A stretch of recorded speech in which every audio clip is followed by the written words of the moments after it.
Imagina só, você ser teleportado para outro mundo e virar o herói daquele local após derrotar o mal. Após isso, você reencarna e volta ao seu mundo normal como um bebê. Mas ao chegar numa certa idade, novamente é mandado para o mundo onde você se tornou um herói. Doideira, né? É exatamente essa história que vamos ver no anime de hoje. Mas antes de começar, já dá aquele like maroto e se inscreva para dar aquela fortalecida, beleza? Bora pro recap. O anime começa com o nosso protagonista, Yuki, conversando com sua amiga de infância na escola. Ele diz para ela não se aproximar muito, já que assim os outros pensarão coisas erradas sobre eles. Ela diz que não liga e se oferece para cortar o seu cabelo, já que ele está bem grande. Yuki aceita e ela fica bem feliz, dizendo que vai deixar ele bem gatão. Mas enquanto estão conversando, o clima lá fora fica escuro e um círculo mágico aparece no centro da sala. Logo, ele emite um grande brilho e Yuki olha para ele já parecendo saber do que se trata. Após isso, todos os alunos que estavam na sala são teleportados para o outro mundo. E assim que eles aparecem, eles são atacados por demônios com armaduras. Quando Yuki seria atacado, sua amiga Yuri pula na frente para salvá-lo. Mas enquanto ela o abraçava, ele simplesmente pulverizou o demônio com apenas a ponta de seu dedo. Após isso, soldados humanos aparecem e começam a lutar contra os demônios. Os alunos se abrigam e uma cavaleira os encontra. Manda eles saírem dali imediatamente, já que é uma zona de guerra e é muito perigoso. Em seguida, eles são levados até o rei. E eles são recebidos como heróis de outro mundo. O rei explica que o reino dele está sendo invadido por demônios. E assim como 5 anos atrás, eles invocaram heróis de outro mundo para o ajudar. Yuki nesse momento acha bem estranho, já que para ele passou 15 anos. A princesa pede que eles os ajudem nesse problema dos demônios. E os alunos não têm opção a não ser aceitar, já que pensam que se não aceitarem seriam expulsos do castelo ficando à mercê naquele mundo desconhecido. Após isso, eles começam a treinar com espada e magia. E apesar da maioria ter dificuldade, Yuri, a amiga de Yuki, consegue usar magia em sua primeira tentativa. Yuki observa de longe e diz que ela tem talento para magia. Enquanto ele observa, a instrutora o interroga do porquê ele está matando aula desde seu primeiro dia.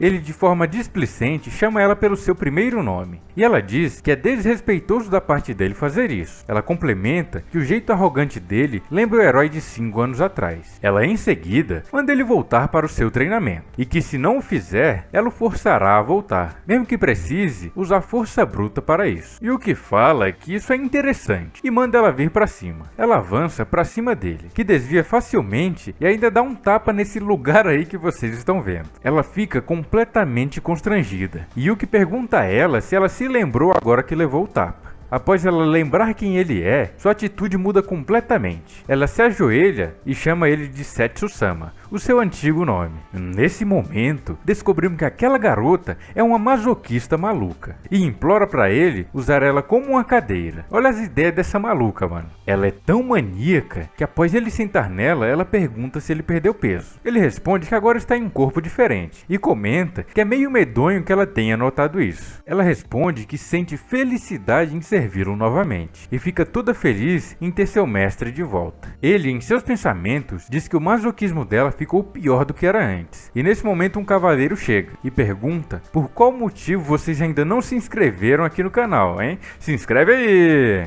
Na verdade, ele pergunta o que diabos eles estão fazendo ali. Elka explica a Glenn, o cavaleiro, que aquele é Setsu e que ele retornou após 5 anos. Glenn fica surpreso, mas acaba acreditando ao ver o jeito que Elka está. Mais tarde, conversando com seus antigos companheiros, ele diz que em sua última batalha contra Toma, o vilão daquele mundo, ele acabou reencarnando como um bebê em seu mundo original. E que agora, ele por algum motivo foi invocado novamente. Após conversar um pouco, ele vai dar uma olhada em Yuri, que está evoluindo muito com magia. Ele fala para ela que talvez ela tenha talento para magia. Ela fica meio preocupada em saber que usará aquela magia para a guerra, mas diz que se for para proteger Yuki, ela faz qualquer coisa. Seus antigos companheiros vêm falar com ele e explicam que provavelmente eles terão uma guerra e que infelizmente não conseguiram evitar isso. Yuki diz que não tem problema, já que não há outra alternativa para isso. Yuki diz que vai acabar com essa guerra mais uma vez e novamente tornar aquele mundo pacífico. Seus companheiros companheiros se oferecem para ir junto, mas ele nega. Fala que desta vez irá sozinho, já que se Thomas, seu antigo inimigo, estiver envolvido, ele precisa de pessoas para proteger a cidade dele. No dia seguinte, eles se camuflam e tentam entrar na sala do tesouro. Ao adentrar nela, ele pega sua antiga espada, que tem o nome de Kuromaru. E após isso, ele se prepara para partir. Mas antes de ir, Yuri chega e pergunta para ele onde ele irá. Nesse momento, ele explica a ela que essa é a segunda vez que ele é chamado para aquele mundo. E agora, ele está indo encontrar um conhecido dele para parar a guerra que assola aquele mundo. Yuri chora e pede para ir junto com ele, mas ele nega e diz que é muito perigoso para ela, e complementa que vai porque não quer que ela fique em perigo. E nesse momento, ela aceita ficar, mas manda ele fechar os olhos que ela tem uma coisa para dar ele antes de ir. Ele faz assim como ela mandou, e quando parecia que ela iria tascar um beijão nele, ela nos decepciona e usa magia de vento e fogo para deixar o cabelo dele na régua. Yuri diz que enquanto ele estiver longe, ela vai dar duro em seu treinamento para ajudar e proteger aquele mundo junto com ele. E após isso, Yuki parte em sua jornada. Mais tarde, nos é mostrada uma garota viajando em uma carruagem. Aparentemente, ela está levando consigo algumas mercadorias. Em dado momento do trajeto, o cavalo para e se recusa a prosseguir no caminho. E nesse momento, um javali gigante ataca eles. Ele acaba virando a carruagem e a garota é jogada longe. E ao cair, ela deixa cair uma caixa que contém um tipo de broche. Ela fica muito preocupada e vai atrás dele. Quando recupera, calmamente ela vai guardando ele como se não tivesse um javali gigantesco prestes a mandar ela de arrasta para cima. E nesse momento, ela dá de cara com o javali e começa a falar para ele que ela só tem osso e não seria bom ele comer ela. Quando ele iria atacá-la, o nosso protagonista aparece e salva a garota. E ao vê-lo, ela pensa que ele é um bandido e quer roubar o dinheiro dela. Mas ela diz a ele que para ter dinheiro ela precisa entregar essa carga. Yuki diz que não quer dinheiro, ele apenas estava de passagem e fala que se ela está segura, então tá tudo bem. Fala que já está indo embora, e quando ele começa a andar, ela pergunta se ele não aceita ser contratado como guarda-costas dela. E ela diz que pode pagar muito dinheiro. Yuki nega e fala que não precisa de dinheiro, mas ela faz uma cara fofa e ele acaba aceitando, mas diz que não irá levar suas mercadorias, e ela lamenta muito por isso. Porém, o principal ela diz que está com ela, é aquele broche que ela pegou anteriormente. Ela diz que não vai mostrar ele, mesmo ele sendo seu guarda-costas. Eles seguem viagem e finalmente chegam à cidade. Yuki fica impressionado com o tanto que a cidade mudou nesses 5 anos que ele ficou fora. A garota procura navios para ir para o continente demoníaco, mas todos os barqueiros se negam, já que estão em período de guerra e é muito perigoso ir para lá. Ela fica desesperada e em certo momento, alguns guardas abordam ela e ao ver que ela tem licença de mercadora, ficam bravos, já que mesmo em tempo de guerra, eles só pensam em fazer dinheiro. Após isso, eles pedem para olhar a bolsa dela, e ela se nega, já que o broche que ela tanto protege está lá. Os guardas ficam irritados ao ver ela desobedecer e tentam bater nela. Mas antes que ele pudesse acertá-la, Yuki o para e manda eles pararem de mexer com a garota, já que eles não têm permissão para inspecionar civis. Os guardas pensam em atacar Yuki, mas ao ver que tem muita gente olhando, eles resolvem não fazer nada e desistem por enquanto. Após isso, é mostrada uma grande sombra preta na água, e daqui a pouco vocês descobrirão o que é isso dentro d'água. Após isso, eles vão comer, e Yuki pergunta o que ela irá fazer, já que ninguém quer levá-la por estar em tempo de guerra. Yuki diz que levará ela para lá, e que desde o início ele já tinha a pretensão de ir para o continente demoníaco. Mas para ele levar, ele tem uma única condição a ela. Ela deve passar a noite em uma pousada e descansar, visto que ela já se esforçou demais e nem sequer dormiu. Ela aceita, mas o lado mão de vaca dela age mais forte, e acaba pedindo a Yuki para dividir o valor do quarto na pousada. Eles vão para a pousada e Yuki toma um banho, e fala que ela deve ir logo em seguida. A garota vai, mas deixa seu broche com Yuki, e fala que agora confia nele para guardar para ela. Yuki, ao ver o broche, se lembra que ele havia o comprado no passado. Enquanto isso, Huri explica a ele a história daquele broche. Antes de seu avô ir de Americanas, ele recebeu um último trabalho como artesão. Um cliente pediu para ele reparar aquele broche. Porém, seu avô foi de base antes que pudesse terminar o trabalho, e Huri acabou por terminar o que ele havia começado. e ela prometeu para ele que entregaria ao dono de volta. E por isso, ela está fazendo tudo isso para conseguir entregá-lo ao seu dono. Após ela explicar, ela vai tomar banho e deixa com o Yuki. Ele examina o broche e nota que realmente é o broche que ele comprou há muito tempo atrás em sua outra vida, mas não entende como ele se quebrou, já que ele usou uma magia de proteção bem forte nele. Mais tarde, eles vão dormir. E durante aquela noite, aqueles guardas cornos voltam e perguntam onde está a comerciante e o guarda dela. Eles chegam no quarto e dizem que eles são acusados de se associarem com os demônios. Yuki pega Huri e começa a fugir dos guardas. Eles o perseguem até que ele chega em um local que não tem saída. Porém, lembram daquela sombra escura que eu havia falado mais cedo? Então, nos é revelado o que realmente ela é. Yuki pega a garota e se joga lá de cima no mar, mas antes dele cair na água, uma criatura gigantesca o pega. Yuki a chama de Levia, abreviação de Leviatã, que é o rei dos mares. Aparentemente, o monstro gigante é companheiro de Yuki desde sua vida passada. E em cima dele, Yuki e Huri seguem em direção ao continente demoníaco. Eles avistam o tal continente e começa com uma luta incrível entre Levia e um Kraken. Levia fica desesperada e pede ajuda de Setsu. Após ela vencer, Levia toma sua forma humana e vem até Setsu e Huri. Ele apresenta ela a Huri e diz que o nome dela é Levia, e ela é a deusa do mar e amiga dele. Após isso, Levia fica brava e pergunta o porquê dele não ter ajudado ela. Setsu responde que ele sabia que ela conseguiria, e além do mais, uma luta entre kaijus é algo muito divertido de se ver. Após isso, se perguntam o que farão com aquela lula gigante, já que não podem largar aquilo ali daquele jeito. Setsu então tem uma ideia. Ele resolve fazer anéis de lula frito, que por sinal todos acham deliciosos.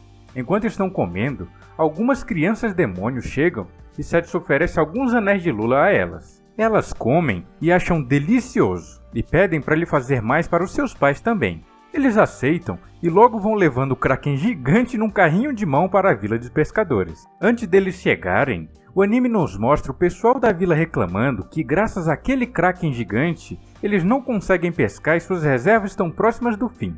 Um deles se exalta e diz que terão que juntar todos os pescadores para enfrentar aquela lula gigante de uma vez por todas. E nesse momento, Setsu aparece e pergunta onde ele pode colocar aquele Kraken gigante. E obviamente, todos ficam completamente chocados. Em seguida, eles fazem uma grande festa para comemorar, e Levia é exaltada como a deusa do mar, enquanto Setsu e Huri ficam responsáveis por fritar e vender os anéis de lula. Após isso, um demônio que é chefe da guarda do rei demônio observa o vilarejo de longe, e por as luzes estarem todas acesas, ele pensa que eles foram atacados e atearam fogo em suas casas, e corre para lá rapidamente. Após isso, Huri pergunta a Levia como ela conheceu Setsu. Ela conta que 5 anos atrás Setsu tentou atravessar o mar dela sem sua permissão. Ela decidiu lutar contra ele, mas levou um pau tão grande e ele obrigou ela a trabalhar junto com ele para trazer a paz e o fim da guerra naquele mundo. Nesse momento, Huri descobre que Setsu é o lendário herói que salvou o mundo 5 anos atrás, e não fazia ideia que era ele quem ela tentou contratar como guarda e entra em desespero. Após isso, Vlad, aquele demônio que vimos anteriormente, chega na vila e grita dizendo que não deixará os humanos fazerem o que quiserem. Mas nesse momento, nota que não tem ataque nenhum, e eles estavam apenas dando uma grande festa. Após isso, eles vão para perto do mar e começam a conversar. Vlad vem e se desculpa com Levia por sua atitude de antes, e diz estar surpreso de ver ela em sua forma humana na cidade. Após isso, Setsu aparece e cumprimenta Vlad, e ele fica surpreso em ver que o herói Setsu voltou. Apesar do seu rosto e corpo estarem diferentes, ele o reconhece. Setsu pergunta por que o homem que é o braço direito da Rei Demônio se afastou dela. Vlad explica que estava procurando por Levia, e nunca imaginaria que ela estaria junto com o herói desaparecido. Em seguida, ele se curva para Setsu e Levia e pede que por favor que eles salvem a Rainha Demônio. Após isso, ele explica que a Rainha Demônio foi pedida em casamento por um grande comerciante chamado Teran. Ele explica que o comerciante ofereceu seus fundos e riquezas para acabar com a guerra, e em troca disso, a Rainha Demônio deveria servir a ele. E para isso, ele tem um colar com uma magia bem forte de servidão. Caso ela aceite, ele supostamente acabaria com a guerra, porém Dezas viraria sua escrava para sempre. E fala que a guerra começou há um mês quando os humanos invadiram. O que é estranho, já que exatamente há um mês, aqueles soldados com armaduras também invadiram o reino humano com a bandeira do reino demoníaco. E assim como fizeram lá, aqui no reino demoníaco também o fizeram, hasteando a bandeira de Distínia, o reino dos humanos. Setsu, nesse momento, começa a entender o que está acontecendo. Aparentemente, alguém está armando para os humanos e demônios entrarem em guerra novamente. Após isso, Setsu chama Levia para salvar Desas, a rainha demônio. Eles adentram na floresta e seguem rapidamente em direção ao castelo do rei demônio. No caminho, encontram alguns monstros que vão derrotando facilmente. E nesse momento, nos é mostrado um pouco mais do poder de Levia em sua forma humana. Levia pergunta a Setsu o que ele planejou fazer quando chegar lá. E ele responde que simplesmente iria chegar e já deixar o like e se inscrever aqui no canal. Façam isso aí, hein? Na verdade, ele vai simplesmente acabar com tudo e salvar Desas. E fala que é muito estranho, exatamente agora, prestes a estourar uma guerra que nenhum dos lados começou, um cara suspeito venha vender a paz trazendo um colar com uma maldição bem forte a ponto de afetar até a rainha demônio. Eles novamente seguem em direção ao castelo e após isso nos é mostrado um pouco de como foi a vida da rainha demônio Desas até ali. Ela fala que sempre lutou para defender o seu povo, até que um dia, durante a guerra contra os humanos, ela foi derrotada por Setsu, que estendeu a mão para ela e propôs que os dois parassem de brigar e vivessem em paz. E como símbolo da reconciliação entre humanos e demônios, ele entregou um amuleto para Desas. Após um tempo, Setsu desapareceu, e Desa fala em seus pensamentos que mesmo que ele nunca mais volte, ela iria manter a promessa de viver em paz que ela fez com ele.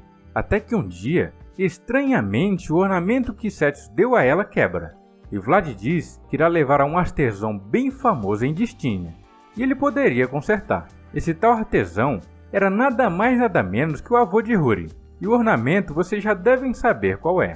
Após isso, nos mostra o dia em que o suposto exército de humanos atacaram os demônios. Desas manda 2 emissários para Distínia para saber o que está acontecendo. E logo após isso, o mercador Teran chega e faz a proposta de casamento para Desas. Os demônios, obviamente, ficam indignados, mas Desas, para manter a promessa que fez com Setsu, cogita realmente se casar com tal comerciante para manter a paz. Desas pensa muito, mas sempre lembra de Setsu, e não vê nenhuma outra possibilidade de manter a promessa, a não ser casar com tal mercador pilantra. Ela começa a chorar, lembrando que Setsu sempre falava que o preto combinava com ela, e agora ela será obrigada a usar um vestido de casamento branco. Após isso, nos é mostrado Teran conversando com um homem encapuzado, e nesse momento, descobrimos que tem realmente uma mente por trás disso tudo. Porém, ainda nos é mostrado quem é essa pessoa. Agora, voltamos ao dia do casamento, e estão todos posicionados. Os humanos bem felizes, e os demônios, obviamente, bem indignados. Desas aparece com seu vestido de casamento, e com um semblante nada feliz. Ela segue andando lentamente até o altar.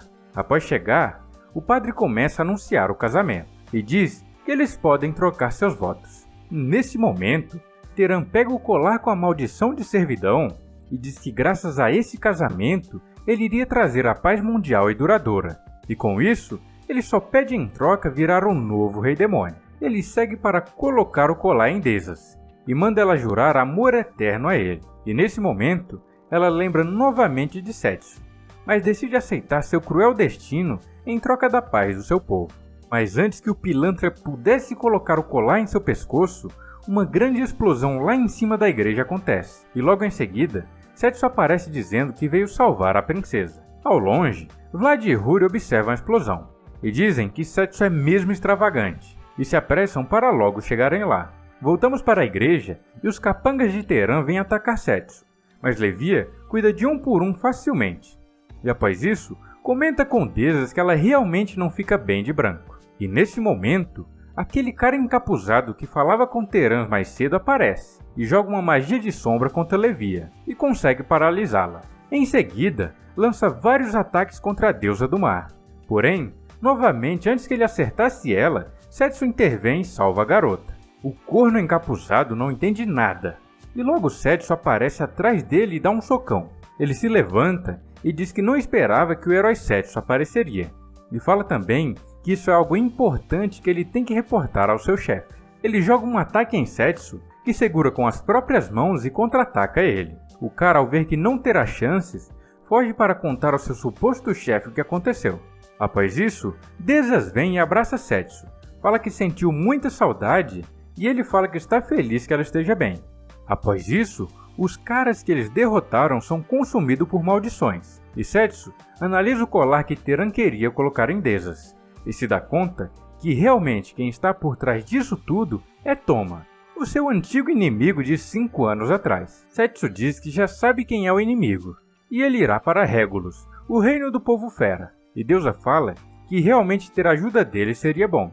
Após isso, Huri e Vlad chegam, e o demônio fica muito triste ao ver o estado que o salão ficou. Em seguida, Huri dá a Setsu o ornamento, e ele entrega novamente a Desas, deixando a rainha demônio bem feliz. Após isso, eles se despedem e Desas diz que queria ir junto, mas pelo momento que se encontram, isso não é possível. Setsu agradece a ela e fala que quando a paz retornar, ele irá pegar ela para dar uma volta quando ela quiser.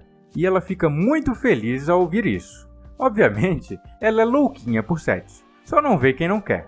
Em seguida, Huri revela que Desas permitiu que ela abrisse uma loja ali, e ela pretende seguir os passos de seu avô e se tornar uma grande artesã. Vlad agradece a Setsu por ter salvo sua rainha e eles se despedem, e Setsu e Levia seguem para o reino do povo fera. E assim se encerra o vídeo de hoje. Me contem aqui embaixo nos comentários o que acharam. Já deixe também a sua inscrição e o gostei para não perder nenhum vídeo aqui do canal. E por fim, deixei aqui no final um vídeo sensacional, que conta a história de Asahi, um garoto que vai de base e é teleportado para outro mundo. Porém, ele é extremamente fraco e quem acaba ganhando todos os poderes roubados é sua irmã, que é maníaca por ele. Podem ir lá que vale muito a pena. Cliquem aí, beleza? Fui!